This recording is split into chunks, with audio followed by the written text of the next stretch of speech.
Et encore une fois, je parle même pas pour les intérêts du Barça, là je parle pour les intérêts du joueur. Ça veut dire que si le coach de l'Espagne veut pouvoir compter sur Lamine Yamal ensuite au mois d'octobre, parce que ce sélectionneur pour l'instant il a de la réussite. Moi je vous le dis, il y a plein de choses qu'il a fait un petit peu des mauvais choix. Il perd Gavi, il arrive à l'Euro, on sait pas trop, ils sont pas parmi les favoris. Il a de la chance parce que Lamine Yamal et Nico Williams brillent individuellement, Dani Olmo et tout, du coup il arrive à aller chercher l'Euro. Mais le coach quand même, il y a plein de choses à dire. D'ailleurs concernant Dani Olmo, donc il est rentré à Barcelone. Alors apparemment il subissait des examens médicaux pour son genou. Moi quand je commence à voir ça, j'ai peur. Quand je commence à voir subir des examens, subir des tests, ça me fait peur parce qu'on a l'habitude avec le Barça des joueurs qui ensuite sont absents 3 semaines, 1 mois. Et je vous ai dit en fait, le premier joueur qui va être absent 1 mois là, il va rater 10 matchs. J'exagère même pas parce qu'il va rater tous les matchs de septembre, il va rater le début de octobre, il va revenir pour la trêve. Ça veut dire que là, la moindre blessure sera un contretemps terrible. Il ne faut pas de blessés et surtout pas pendant une trêve internationale parce qu'encore une fois, le joueur se blesse avec le Barça dans un match comme Bernal. Moi, je l'ai dit ici, c'est triste, mais ça arrive, ça fait partie du football. Mais un joueur qui va se blesser en sélection parce qu'il a déjà trop joué en club, c'est rageant. Donc concernant Dani Olmo, apparemment, d'après les premiers retours, ce n'est rien de grave. Maintenant, j'attends confirmation parce que on l'a vu avec le Barça, rien de grave. De Jong, c'était pas très grave. Finalement, ça fait 3 mois. On attend. D'ailleurs, je vous lis ce qu'il a dit le sélectionneur espagnol de la Fuente. Si vous ne pouvez pas jouer 180 minutes en septembre, on stoppe tout. Nous faisons ce que nous devons, c'est-à-dire représenter notre pays. Mon devoir est de protéger tous les joueurs et je l'ai fait. Je suis pas d'accord. Pour moi, il l'a pas fait. Maintenant, le raccourci, si vous ne pouvez pas jouer 180 minutes en septembre, on stoppe tout. En fait, je crois que lui, il est déconnecté du football de club. Il suit pas le football de club, je pense. Parce que quand tu vois les matchs du Barça, jouer à l'extérieur, jouer là-bas à Valence, ensuite tu joues Bilbao, il y a eu 3 matchs en une semaine.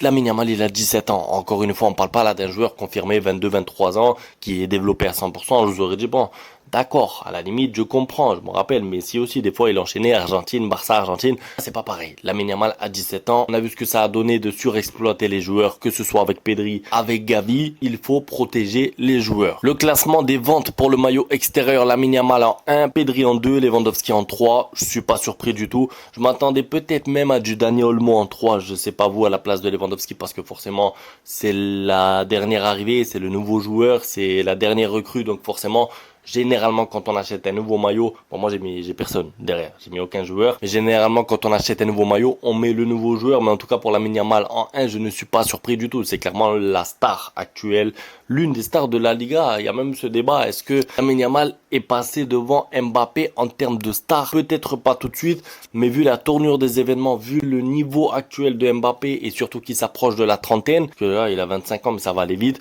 dans 2-3 ans il va se rapprocher des 30 ans, et Lamine Yamal dans 2-3 ans il aura même pas 20 ans. Donc imaginez-vous, à ce rythme-là, Lamine Yamal peut devenir vraiment la grosse star de la Liga. On va suivre ça, en tout cas ça me surprend pas de le voir premier. Anti-Flick attend Ansu Fati contre Girona, l'attaquant affronte la dernière partie de sa convalescence et s'il progresse sans revers, l'idée est qu'il soit sur la liste. L'idée est qu'il soit sur la liste pour le match de dimanche. Très bonne nouvelle ça, encore une fois je vous ai dit, parce que si Lamine Yamal ne souffle pas, je prends l'exemple de Lamine Yamal mais on peut parler d'autres joueurs, si lui ne souffle pas là encore une fois et qu'il joue tout aujourd'hui, toutes les minutes avec l'Espagne, peut-être que ce sera malheureusement à Hansi Flick de prendre la décision de laisser Lamine Yamal au repos. Alors peut-être que ce sera pas Lamine Yamal, mais peut-être que Lewandowski va devoir souffler, peut-être que, moi j'allais dire Rafinha, mais lui il n'est pas parti au Brésil, donc il sera à 100%, mais la gestion d'effectifs va être importante si vous voulez avoir vos meilleurs joueurs dans les meilleurs matchs, les matchs les plus importants pour la Ligue des Champions, pour les Classicos. Là, les matchs qui arrivent contre Girona et tout sont importants bien sûr, mais il va falloir voir l'état de santé de Lamine Yamal pour pourquoi pas le sortir en cours de match. Et rentrer Ansu Fati, je sais pas, mais en tout cas, Ansu Fati aura un rôle à jouer parce que il y a beaucoup de minutes et c'est important d'avoir un effectif, vous le savez, à 100% pour les échéances les plus importantes. Lamine Yamal qui a dit c'est incroyable d'être en couverture de France Football, le magazine qui décerne le Ballon d'Or, c'est surréaliste mais je suis reconnaissant et excité pour ce qui va arriver. Il a aussi dit je suis ravi de battre des records avec Barcelone et l'équipe nationale espagnole, gagner des prix comme le Golden Boy et le trophée Copa serait un honneur, mais je me concentre sur l'amélioration tous les jours. J'ai beaucoup aimé son interview parce qu'en fait on voit que il a compris. Il a compris que ça y est, c'était une star, mais il a pas pris la grosse tête. Il a pas pris la grosse tête. il sait d'où il vient. Il y a même un autre passage dans lequel il dit que sa grand-mère, elle engueule encore, sa maman elle lui dit encore de mettre ses claquettes et tout. Enfin, des petites anecdotes par-ci par-là, mais qui font que ce joueur est spécial, que ce soit sur le terrain, mais aussi en dehors. Parce que à l'âge qu'il a, l'Euro qu'il a fait, il y a plein de joueurs qui auraient commencé à prendre un petit peu de haut les gens, à changer un petit peu de comportement. Je me rappelle de Monaco, Mbappé par exemple, sa première année incroyable. Au bout d'un an ou deux, il a commencé à changer dans sa prise de parole, dans ses interviews, sa position tout simplement, sa prestance aussi.